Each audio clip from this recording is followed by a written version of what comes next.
Assalamualaikum warahmatullahi wabarakatuh. Perkenalkanlah saya Sri Indah Setiawati, mahasiswa PPG Angkatan 3 Universitas Kristen Satya Wacana Salatiga. Saya akan menampilkan video pembelajaran daring dengan platform YouTube. Selamat menyaksikan. Assalamualaikum warahmatullahi wabarakatuh. Waalaikumsalam warahmatullahi wabarakatuh.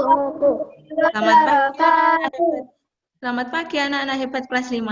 Selamat pagi guru. Bagaimana kabar kalian hari ini? Baik.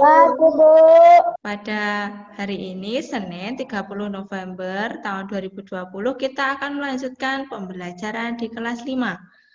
Masih semangat kalian untuk belajar? Semangat. Masih, Bu. Sebelum kita belajar, agar kegiatan hari ini berjalan dengan lancar, marilah kita berdoa. Dengan membaca basmalah bersama-sama, ayo. Bismillahirrahmanirrahim. Ya, terima kasih anak-anak sudah berdoa bersama.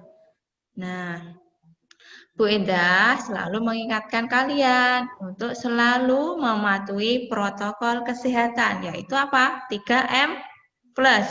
Apa anak-anak 3M itu? Mencuci tangan, memakai masker, menjaga jarak. Oh iya, pinter sekali kalian ya. Adakah yang tidak masuk hari ini? Ada, Bu. Rifai. Oh ya, Rifai. Ada yang dengar kabarnya? Kenapa dia tidak masuk? Bolos, Bu. Tidur, Bu. Ya, nanti Bu Guru ingatkan ya.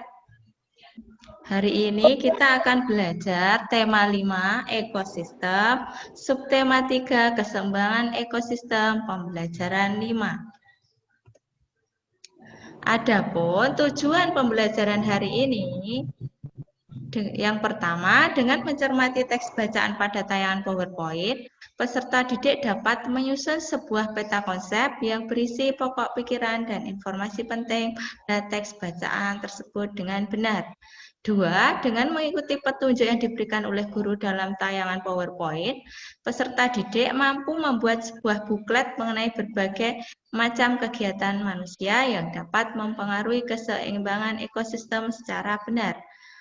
3. Dengan mencermati video tentang keunikan topeng Nusantara dan mengerti tata cara pembuatan topeng Nusantara yang ditayangkan melalui Zoom, peserta didik dapat merencanakan sebuah proyek pembuatan topeng kertas dengan runtut. Jelas anak-anak? Ayo, pernahkah kalian melihat kejadian ini? Kebakaran hutan. Ya, kebakaran hutan. Di situ mesti kalau kita melihat ada kejadian kebakaran hutan, itu ada orang yang nabuh kerontongan, apa ya? Menabuh kentongan. Ya, seperti kalau terjadi gempa bumi, itu mesti ada yang menabuh kentongan. Ya, itu terjadinya kebakaran. Nah, kalian apa yang kalian ketahui dari kebakaran tersebut? Apa dampaknya? Membuang sampah sembarangan. Ya. Akan terjadi longsor jika menebang. Iya, kalau itu Merusak untuk habitat hewan. Ya, betul sekali anak-anak. Nah, untuk dampak jangka pendeknya,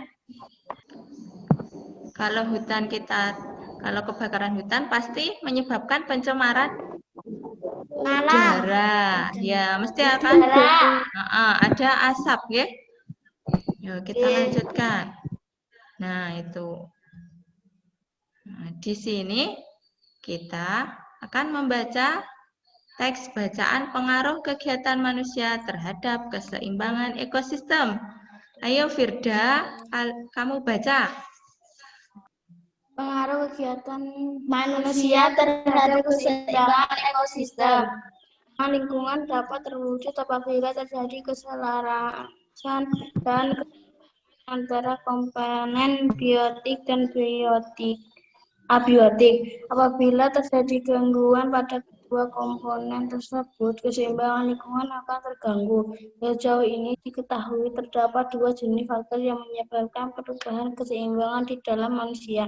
Faktor alami yang menyebabkan perubahan keseimbangan lingkungan adalah peristiwa alam. Peristiwa alam ada yang menimbulkan bencana, disebut bencana alam. Bencana alam seperti letusan gunung berapi, banjir, terputusnya rantai makanan, tanah longsor, kebakaran hutan, badai, dan tsunami. Pada mengakibatkan terputusnya rantai makanan.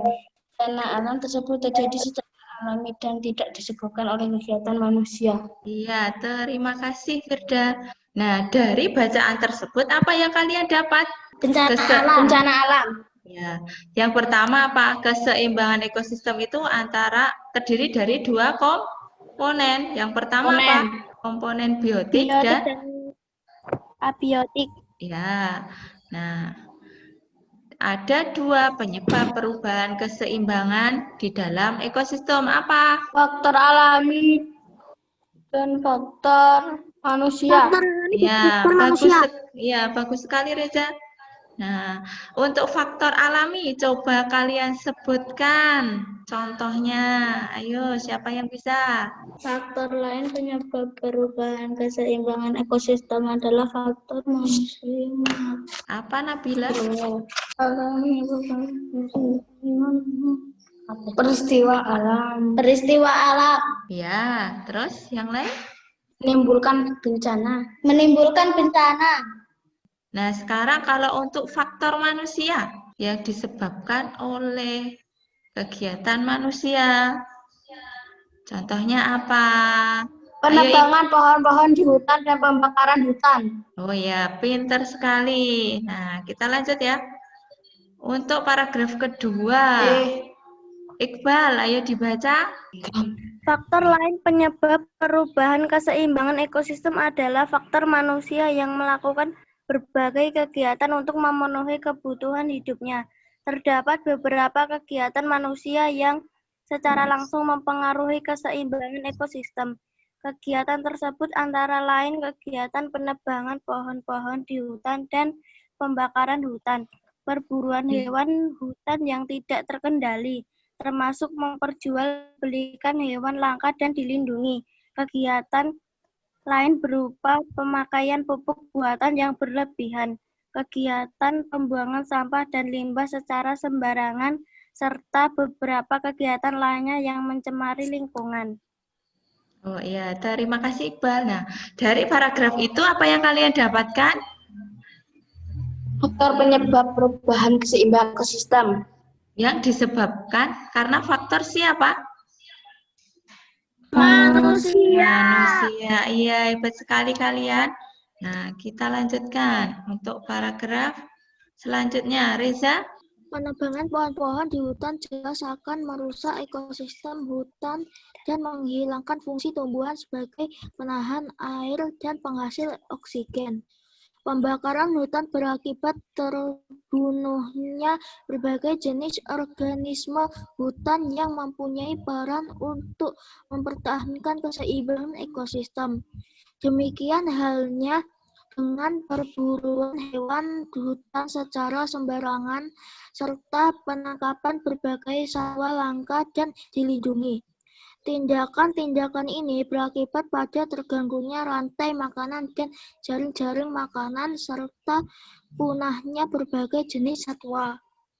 Oh iya, dari paragraf itu apa yang dapat kalian simpulkan? Terputusnya siklus rantai makanan, ya? Iya. Iya, yuk kita lanjut. Nah, Nabila tolong dibaca ya. Kegiatan pertanian intensif yang meninggikan hasil panen dalam jumlah besar pada waktu yang singkat menyebabkan terjadinya pemakaian pupuk buatan secara berlebihan pada zat-zat kimia berbahaya. Kedua kegiatan ini akan merusak tanah, tempat sumber makanan yang tempat tinggal berbagai jenis organisme. Penggunaan insektisida buatan juga akan membunuh hewan-hewan selain hama yang memengaruhi keseimbangan ekosistem. Kegiatan lain manusia yang lain limbah berbahaya secara sembarangan. Kegiatan ini akan menimbulkan pencemaran lingkungan yang berakibat fatal bagi komponen-komponen ekosistem yang tinggal di dalamnya. Tidak hanya itu, berbagai jenis kegiatan manusia dapat menimbulkan pencemaran air, tanah, udara, bahkan bumi. Semuanya menyebabkan terganggunya keseimbangan ekosistem. Ya, terima kasih Nabila. Yuk, adakah yang bisa mengambil kesimpulan dari paragraf yang terakhir ini? Kesimpulannya apa? Pencemaran air, tanah, udara, bahkan bumi. Iya, betul sekali anak-anak. Nah, dari paragraf 1 sampai terakhir, dari bacaan tersebut, kita dapat menyimpulkan anak-anak, keseimbangan lingkungan atau ekosistem itu dapat terganggu akibat faktor alami dan faktor manusia. Faktor manusia yaitu kegiatannya apa tadi?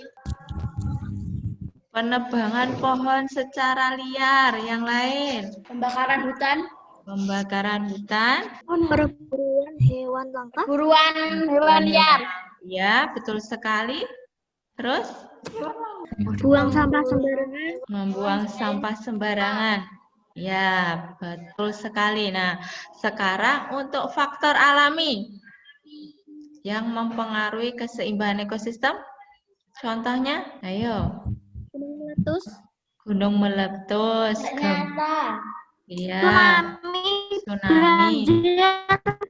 Iya. Banjir, gempa bumi. Iya.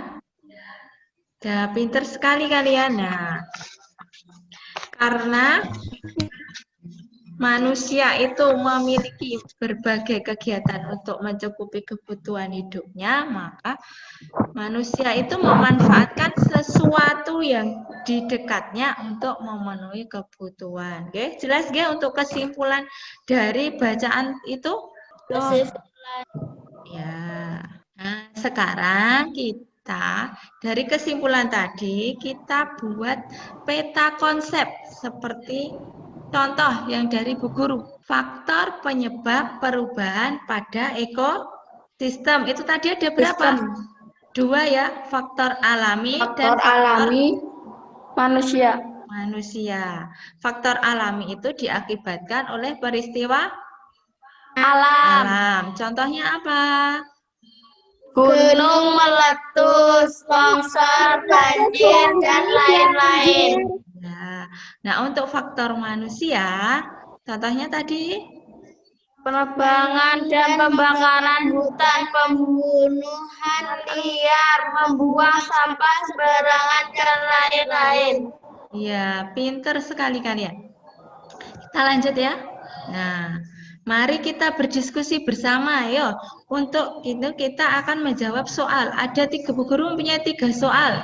Soal yang pertama, apa sajakah faktor-faktor yang mempengaruhi keseimbangan ekosistem? Ayo, siapa yang bisa menjawab? Faktor alami, faktor manusia. Ya, pintar sekali Firda. Yang kedua, mengapa manusia memiliki andil besar terhadap keseimbangan ekosistem? Karena manusia juga termasuk makhluk hidup dalam suatu ekosistem. Iya, betul. Tapi kurang tepat. Karena keseimbangan ekosistem berada di tangan manusia. Yang lain? Nabila bisa menjawab? Karena keseimbangan ekosistem berada di tangan manusia. Yang lain, itu tadi jawaban Nabila sudah benar, karena keseimbangan ekosistem itu berada di tangan manusia, karena manusia mempunyai andil besar dalam ekosistem. Ya.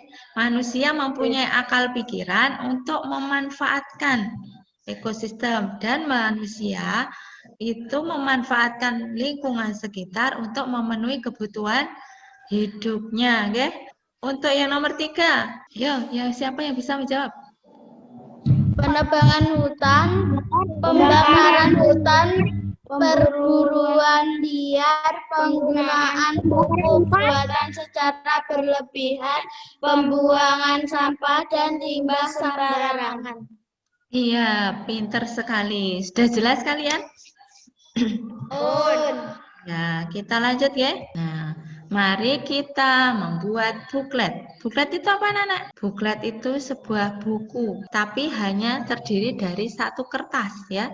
Kalau kalian itu dapat selebaran, itu seperti itu namanya buklet ya. Atau pamflet, hampir sama.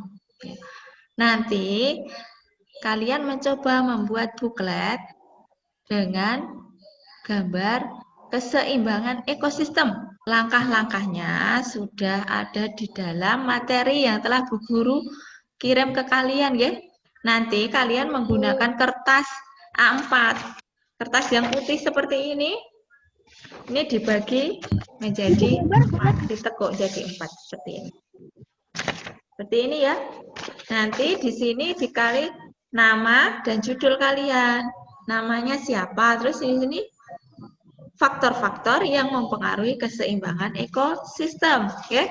Terus nanti di sini misal gambarnya gempa bumi, di sini gambar kebakaran hutan. Gimana?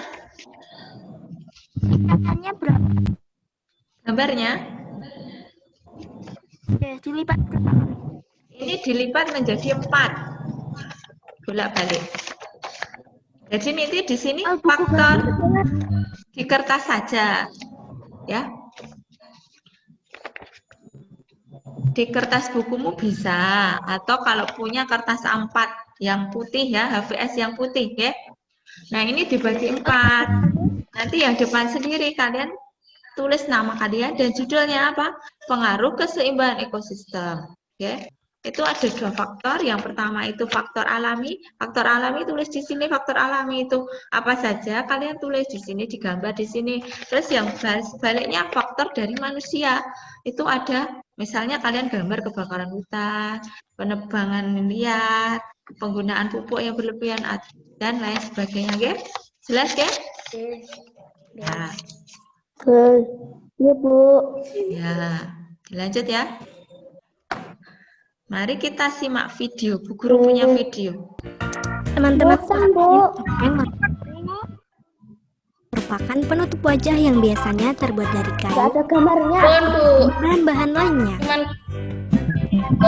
Topeng Ya, di wilayah kalian simak Indonesia videonya ya. sebagai penutup wajah juga menyimpan simbol penting dalam upacara adat. Contoh keunikan topeng di salah satu wilayah Nusantara.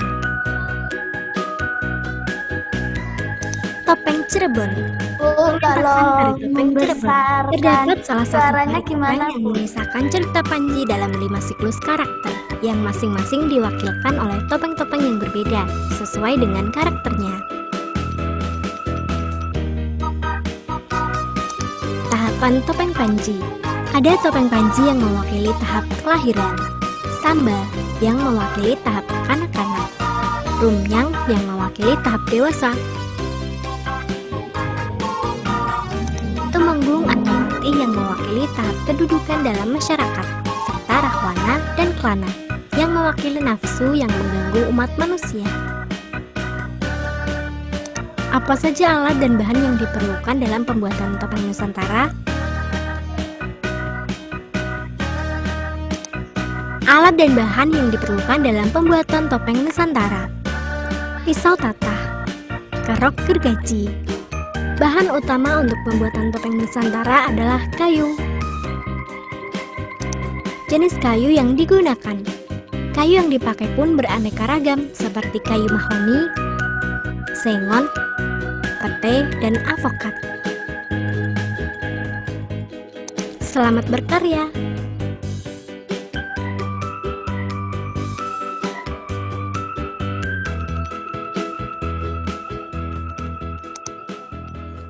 Udah lihat videonya?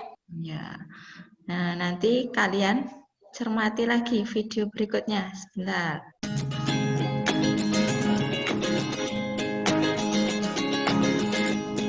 Untuk membuat topeng koran, yang perlu dicairkan adalah sampah dari jenis kertas.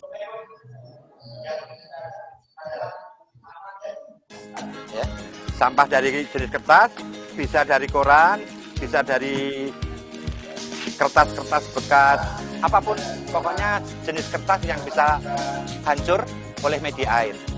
Nah, setelah sampah-sampah kertas itu terkumpul, lalu kita rendam. Kita rendam dalam air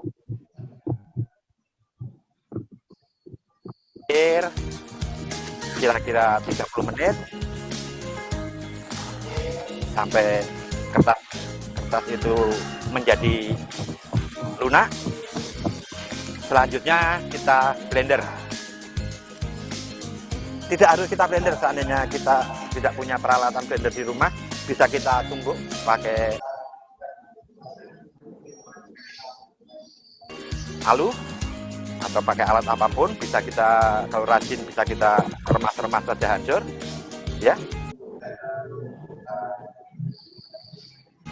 Nah, ini saya membuat semacam peralatan blender dari dinamo bekas. Dimasukkan demikian, taruh dalam ember.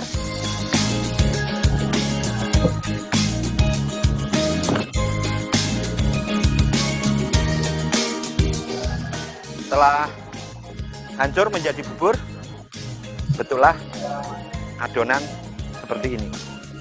Nah, ini adonan dari bubur kertas. Langkah selanjutnya, adonan ini kita akan perkat agar kuat. Lem kayu, bisa juga dari lem kanji, Takarannya segini cukup 1 sendok makan, ya, nggak harus banyak-banyak. Kalau terlalu banyak nanti keras. Efeknya pada saat kita finishing, pengamplasan, itu kita kesulitan karena terlalu keras. Kita aduk merata. Kita tinggalkan sejenak untuk persiapan yang lain.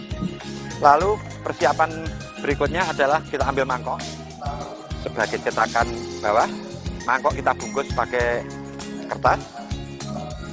Kita bungkus. Tujuan kertas ini adalah agar adonan tidak lengket terhadap mangkoknya. Jadi nanti pada saat topengnya kering, pelepasannya dari mangkok lebih mudah.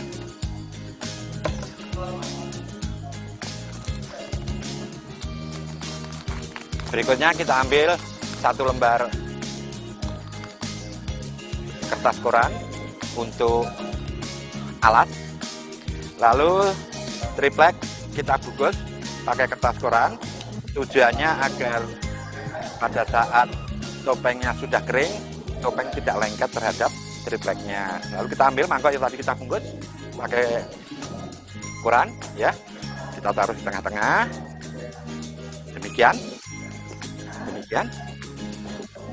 Langkah selanjutnya yaitu bubur koran kita tempelkan di sekeliling mangkok. Demikian. Jangan terlalu tipis, soalnya kalau tipis nanti mudah sobek. Kira-kira pada saat basah ketebalan 1 cm. Pada saat basah ketebalan 1 cm, di saat kering sekitar 1,5 cm, tinggal 0,5 cm karena dia menyusut, ya, tinggal 0,5 cm setelah kering. Jadi kita harus agak tebal, lebih tebal lebih kuat. Nah, kita bentuk demikian rupa, kita haluskan. Nah, penghalusan permukaan ini sangat penting sekali. Terus kita ketuk-ketuk pakai jari dan pakai telapak tangan, ya. Fungsinya agar pori-pori di antara kertas-kertas ini tidak ada. Jadi sangat rapat. Efeknya nanti pada saat kita menjempol tidak kesulitan, jempolnya cuma sedikit, pengamplasannya juga tinggal. Lalu kita bentuk mata, mulut, ya, mulut. Kita bentuk bibir, gitu ya. Terus kita bikin mata, kita bikin bulu alisnya.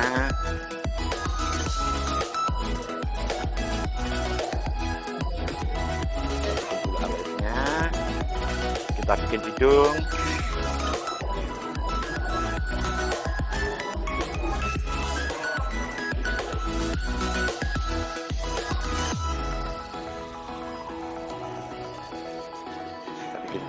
terus kita haluskan, kita ketuk-ketuk sampai pori-porinya tidak terlihat. Nah, akhirnya jadilah topeng yang sudah terbentuk rapi.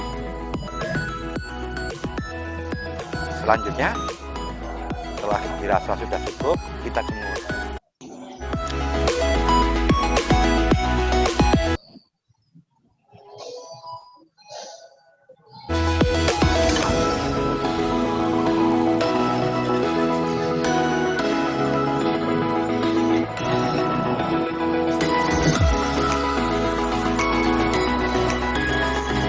Penjemuran, kalau sinar matahari cukup terang dan panas, biasanya memakan waktu 2-3 hari. Seumpamanya cuaca mendung, bisa kita bantu dengan kipas angin. Jadi topeng tersebut kita hadapkan di depan kipas angin, maka mempersingkat waktu pengeringan. Nah, berikut adalah contoh topeng yang sudah kering, sudah kering.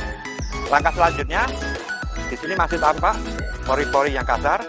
Kita jempol, kita olesi jempol merata, cukup dengan jari. Soalnya kalau dengan scrap malah kesulitan, karena anatomi topengnya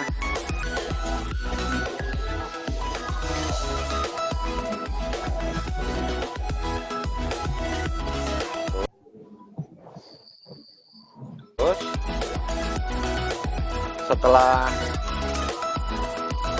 didempul rata dan semua pori-pori tertutup oleh jempol, kita jemur. Penjemuran setelah penempulan cukup 1 jam. Langkah selanjutnya yaitu pengamplasan untuk menghaluskan permukaan yang kasar. Kita amplas.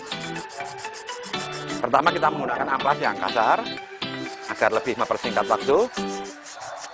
Kita amplas merata, terus setelah itu kita ganti dengan amplas yang lebih halus agar semakin licin dan sangat halus. Berikut yang sudah diamplas dengan halus, terlihat sekali.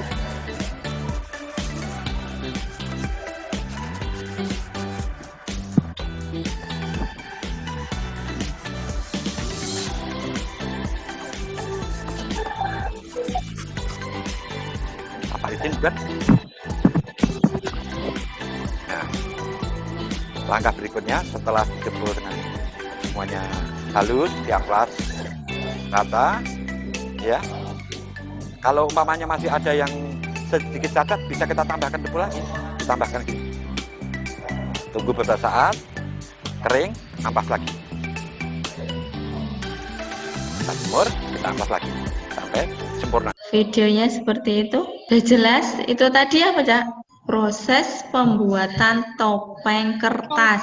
Ya. Ya. Nanti tugas kalian merencanakan pembuatan topeng kertas. Kalian hanya merencanakan loh ya. Merencanakan, apa itu merencanakan? Memikirkan, menulis langkah-langkah pembuatan topeng kertas. Seperti itu. Kita hanya membuat langkah-langkahnya, bukan membuat topengnya. Kita membuat langkah-langkah untuk pembuatan topeng kertas ya, nanti ya. Yuk kita lanjutkan dulu, Bu Guru sharing dulu ya. Nah, di sini ini sudah Bu Guru tunjukkan lembar kerja peserta didik. Nah, merencanakan proyek pembuatan topeng kertas dengan runtut. Yang pertama tadi kegiatan kalian sudah mengamati video yang ditampilkan oleh Bu Guru tadi ya. Nah, sekarang langkah yang kedua, kalian memilih salah satu jenis karakter topeng. Karakter topeng itu dilihat dari apanya? Ayo, tadi loh yang video pertama. Ayo diingat-ingat. Jenis karakter topeng itu dilihat dari warna wajah topeng, ya. Nanti kalian pilih warnanya, bisa warna merah, kuning, putih. Nah, setiap warna topeng tersebut menggambarkan watak topeng. Bagaimana, Zak?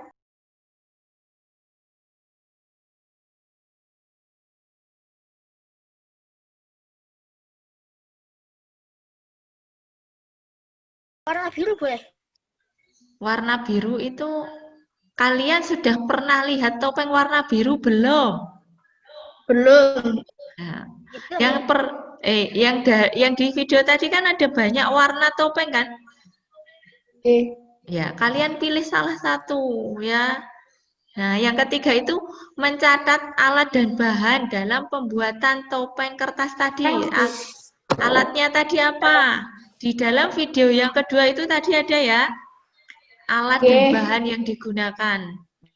Terus yang keempat, susunlah urutan pembuatan topeng kertas. Nah, kalian menyusun langkah-langkah pembuatannya tadi bagaimana? Itu video yang kedua ya, yang terakhir tadi ya.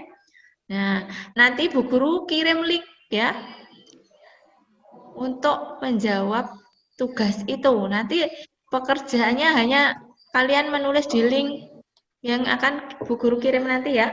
Mana semangatnya? Ya. Terima kasih. Ayo dilanjut ya. Nah, nanti Bu Guru kirim evaluasi pembelajaran. Nanti kalian menjawab soal seperti biasa. Nanti kalian sudah tahu nilainya sendiri kan? Ya. Sudah. Ya. Yuk dilanjut. Nah, apa saja yang telah kita pelajari hari ini anak-anak? Pembuatan topeng. Evaluasi pembelajaran. Pembuatan topeng. Yang kedua? Materi apa yang belum kalian Iya, materi apa yang kalian suka? Nah, yang kita tadi mempelajari apa dulu? Yang pertama tadi? Membuat kesimpulan dari bacaan. Iya. Terus yang kedua? Melihat cara pembuatan topeng. Ya, yang ketiga? Satu lagi, ayo. Memilih warna topeng. Keunikan topeng Nusantara. Menonton video keunikan topeng Nusantara. Ya, yang tadi loh. Sehabis kita membuat kesimpulan dari bacaan dan membuat peta konsep tadi. Kalian saya suruh membuat apa? Membuat buklet. Iya.